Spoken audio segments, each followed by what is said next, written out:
Anak, sana paglaki mo, mabait kang bata.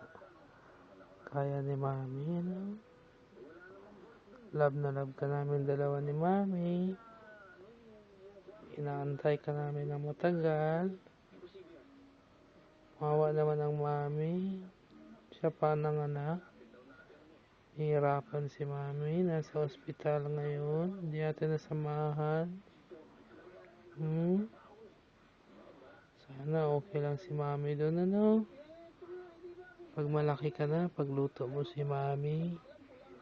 Gustong gusto ni Mami ang food, lalo na gulay. Nung baby ka pa, fish ang gusto ni Mami. Gustong gusto niya ang fish. Gusto mo din ang fish?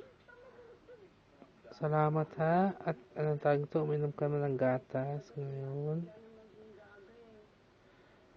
Love you.